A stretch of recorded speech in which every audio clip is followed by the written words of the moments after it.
ఏపీని మోందా తుఫాను వణికిస్తోంది. ఇక పశ్చిమ గోదావరి జిల్లా యంత్రాంగం మోందా తుఫాన్తో అప్రమత్తమైంది. కలెక్టర్ చదలవాడ నాగరాణి ఆధ్వర్యంలో కూడా ముందస్తుగా కూడా ఏర్పాట్లు చేస్తూ ఉన్నారు. భీమవరంలో కలెక్టర్ నాగరాణి పర్యటన ఉంది. ఇక అప్రమత్తంగా ఉండాలని అధికారులకు కూడా ఆదేశాలు జారీ చేశారు. మోందా తుఫాను నేపథ్యంలో భారీ సంఖ్యలో కూడా ఇప్పటికే కూడా పునరావాస కేంద్రాలను ఏర్పాటు చేస్తూ ఉన్నారు. నరసాపురంలో కేంద్రాలను పరిశీలించారు ఎమ్మెల్యే బొమ్మిడి నాయకర్.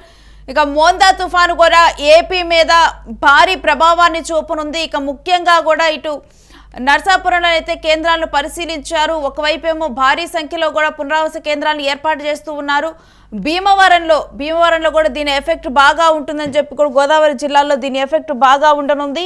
ఇక కలెక్టర్ నాగరాణి కూడా పర్యటిస్తున్నారు ఆ ప్రాంతాల్లో. ముఖ్యంగా కూడా ఈ ప్రాంతాల్లో అప్రమత్తంగా ఉండాలని కూడా ఎప్పటికప్పుడు పరిస్థితులను ఎప్పటికప్పుడు కూడా సమీక్షించుకుంటూ ఉండాలని కూడా అధికారులకు హెచ్చరికలు జారీ చేశారు. పశ్చిమ గోదావరి జిల్లాల మీద ఈ మోందా తుఫాను కూడా ఇప్పుడు తీవ్ర ప్రభావాన్ని చూపబోతోంది. దీంతోనే అధికార యంత్రాంగం అప్రమత్తమైంది.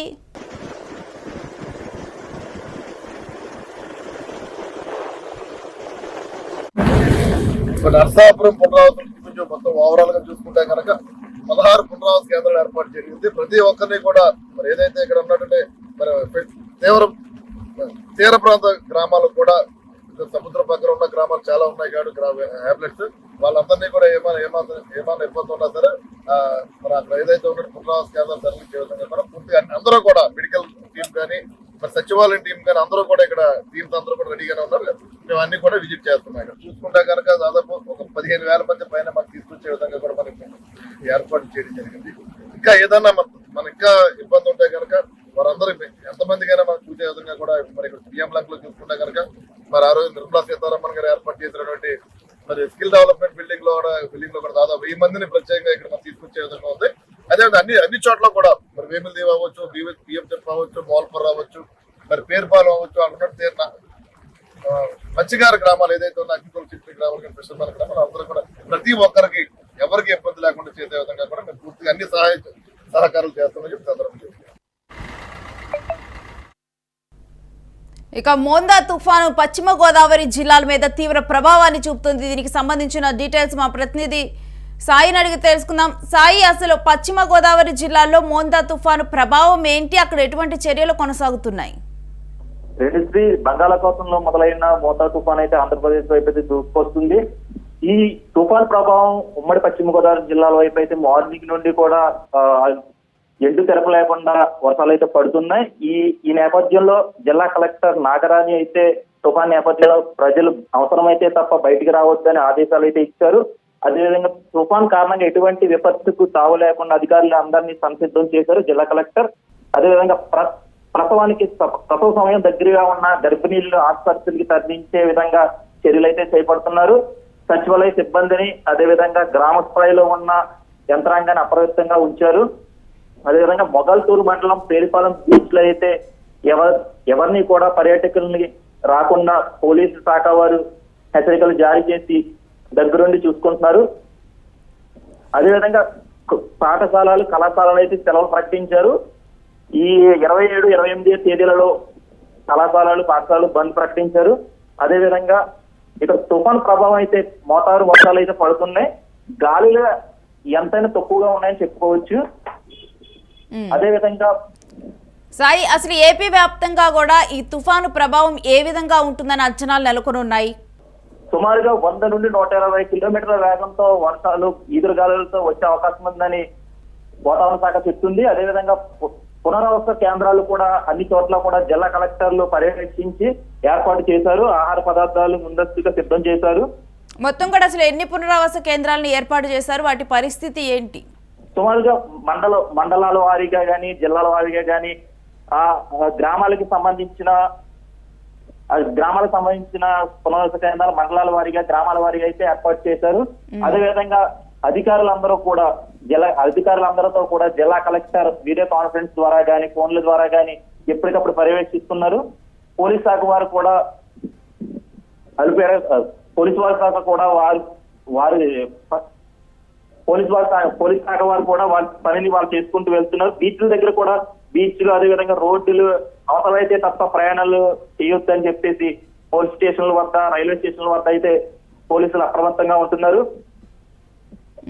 ఎన్ని రోజుల పాటు ఈ వర్షాలు కొనసాగనున్నాయి సాయిరాం?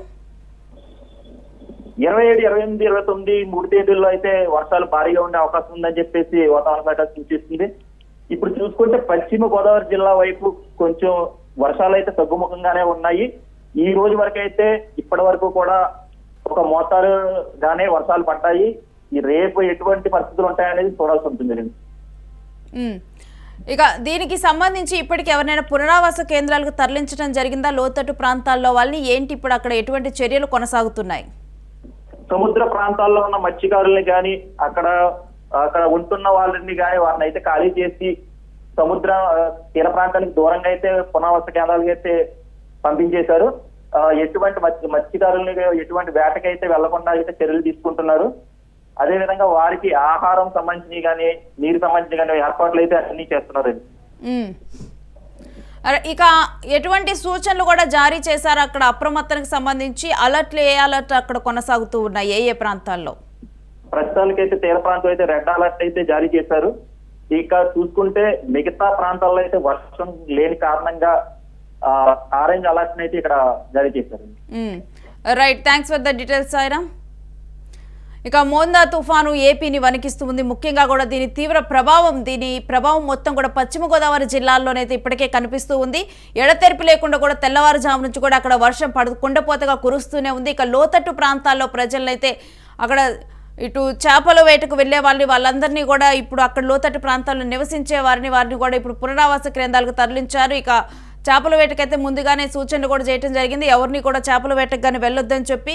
ఇక మోందా తుఫాను ప్రభావంతోనైతే సముద్రం అయితే ఇప్పుడు తీవ్ర ప్రభావాన్ని చూపుతూ ఉంది. అల్లకల్లోలంగా మారింది సముద్రం. మరోవైపు ఏపీ వ్యాప్తంగా కూడా వర్షాలు పడే అవకాశం ఉంది. ముఖ్యంగా కూడా పశ్చిమ గోదావరి జిల్లాల మీద అయితే ఎక్కువగా కూడా దీని ప్రభావం ఉంది. అందుకనే ముందుగానే పునరావాస కేంద్రాలు కూడా ఏర్పాటు చేశారు. ఇక కలెక్టర్ నాగరాణి ఆధ్వర్యంలో కూడా ఎప్పటికప్పుడు కూడా అధికారులు కూడా సమీక్షిస్తూ ఉన్నారు. ఎక్కడికక్కడ కూడా చర్యలు చేపట్టేందుకు అధికార యంత్రాంగం సిద్ధంగా ఉంది. ఎప్పటికప్పుడు కూడా ఇప్పుడు ఒక హై అలర్ట్ వాతావరణం అక్కడ కొనసాగుతూ ఉంది. ఇక ఈ వర్షాలు అయితే ఎక్కువగా కూడా వర్షపు నీరు అనేది కూడా పడుతుంది. ఈ సంవత్సరం మనం చూసినా కానీ ఈ సంవత్సర కాలంలో వర్షాలు కూడా ఎక్కువగానే నమోదయ్యాయి. చాలా ప్రాంతాలు కూడా ఈసారి వర్షాల్లో కూడా ఎప్పుడు వరదల్లో మురిగినటువంటి ప్రాంతాలు కూడా వరదలు వచ్చిన సందర్భాలను ఎప్పుడో ఒకసారి వరదల్లో మురిగినటువంటి ప్రాంతాల్లో కూడా ఈసారి వర్షాలకి నీరు వచ్చిన సందర్భాలను మనం చూసాము. ఈ విధంగా కూడా నీరుతోనైతే ఎక్కడికక్కడ కూడా జలాశయాలు కానీ ఇవన్నీ కూడా నీళ్లతో నిండిపోయే ఉన్నాయి. ఇప్పుడు మరలా కూడా ఈ మోందా తుఫాన్తో మరలా కూడా వర్షం పడుతుంది ఏపీ వ్యాప్తంగా కూడా. ఇక పశ్చిమ గోదావరి జిల్లాలో ఇక సముద్రం అయితే అల్లకల్లోలంగా మారింది. ఇటువంటి దృశ్యాలు ఇప్పుడు పశ్చిమ గోదావరి జిల్లాలోనైతే ఇప్పుడు దర్శనమిస్తూ ఉన్నాయి. మరొక వైపు ఎప్పటికప్పుడు కూడా రెడ్ అలర్ట్ను అక్కడ జారీ చేసి కూడా హై అలర్ట్లో ఉండాలని అక్కడ ఉన్న స్థానికులకు కూడా చెప్పడం జరిగింది. ఇక అధికారులు కూడా ఎక్కడికక్కడ కూడా అధికార యంత్రాంగం సిద్ధంగా ఉంది. ఏదైనా అవసరమైన పక్షుల్లో కూడా అక్కడ చర్యలు చేపట్టేందుకు మరోవైపు పునరావాస కేంద్రాలు ఏర్పాటు చేసి అక్కడికి అవసరమైన ఆహార సదుపాయాలను అన్ని సదుపాయాలు కూడా కలగజేసే విధంగా కూడా ఇప్పుడు అక్కడ చర్యలు కొనసాగుతూ ఉన్నాయి. ఇక అవసరమైన పక్షులనైతే మిగిలిన వారిని కూడా పునరావాస కేంద్రాల్లోకి తరలించేందుకు కూడా అక్కడ చివరిలో ఉన్న ప్రాంతాల వారిని లోతట్టు ప్రాంతాల వారిని మిగిలిన వారిని కూడా ఇప్పటికే కొంతమంది లోతట్టు ప్రాంతాల్లో వారిని పునరావాస కేంద్రాలకు తరలించారు. ఇంకొంతమంది అవసరమైన పక్షులను కూడా తరలించేందుకు దానికి తగ్గ ఏర్పాట్లు కూడా చేశారు. వారికి అవసరమైన ఆహార భద్రతను కానీ ఆహారాన్ని కానీ వాటన్నిటిని కూడా సమకూర్చుకొని రెడీగా ఉంచుకున్నారు. ఇక భారీ సంఖ్యలో కూడా పునరావాస కేంద్రాలు ఏర్పాటు చేశారు. మోందా తుఫాను భారీగానైతే పశ్చిమ గోదావరి జిల్లాల మీద ఎఫెక్ట్ చూపించనున్నట్లు, ఉమ్మడి పశ్చిమ గోదావరి జిల్లాల మీద మోందా ఎఫెక్ట్ బాగా ఉండనున్నట్లుగా కూడా ఇప్పటికే ఒక అంచనా నెలకొని ఉంది. ఇక నరసాపురంలో కేంద్రాలనైతే ఎమ్మెల్యే బొమ్మిడి నాయకులు కూడా పరిశీలించడం జరిగింది. ఇక టోల్ ఫ్రీ నెంబర్స్ని ఏర్పాటు చేశారు. ఒకవేళ ఏదైనా ఈ తుఫాను నేపథ్యంలో ఎవరికైనా అనుకోని పరిస్థితులు కనుక ఎదురైతే కనుక టోల్ ఫ్రీ నెంబర్ కూడా ఇప్పుడు అలాట్ చేయడం జరిగింది. ఆ టోల్ ఫ్రీ నెంబర్కి మీరు కూడా టోల్ ఫ్రీ నెంబర్ కానీ ఇలాంటివన్నీ కూడా ఎప్పుడు దగ్గర ఉంచుకోవాలి. ఇక ఈ ప్రభావం అక్టోబర్ 26 నుంచి అంటే నిన్నటితో స్టార్ట్ అయింది, 29 వరకు కూడా ఇదే విధంగా కొనసాగనుంది. ఇప్పటికే తెల్లవారుజాము నుంచి కూడా ఒకటే వర్షాలు పడుతూ ఉన్నాయి పశ్చిమ గోదావరి జిల్లాలో. మరోవైపు ఇలా వర్షాలు పడిన నేపథ్యంలో కరెంటు వీటన్నిటికి కూడా అంతరాయం ఏర్పడుతుంది. కాబట్టి టోల్ ఫ్రీ నెంబర్ ఇవన్నీ కూడా దగ్గరలో ఉంచుకొని ఎప్పటికప్పుడు కూడా అలర్ట్గా ఉండాల్సిన నేపథ్యం అయితే ఇప్పుడు కనిపిస్తూ ఉంది. గతంలో జరిగిన ఇన్సిడెంట్స్ని కానీ వీటన్నిటిని కూడా దృష్టిలో ఉంచుకొని ఎప్పటికప్పుడు కూడా ఆ ప్రాంతవాసులు చాలా జాగ్రత్తగా ఉండాలి. టోల్ ఫ్రీ నెంబర్స్ని కానీ ఇటు ప్రభుత్వం ప్రొవైడ్ చేసే సేవలను కానీ ఉపయోగించుకోవాలి. ఈ విధంగా కూడా ఇప్పుడు మోందా తుఫాను ఉమ్మడి పశ్చిమ గోదావరి జిల్లాల మీద తీవ్ర ప్రభావాన్ని అయితే చూపిస్తూ ఉంది.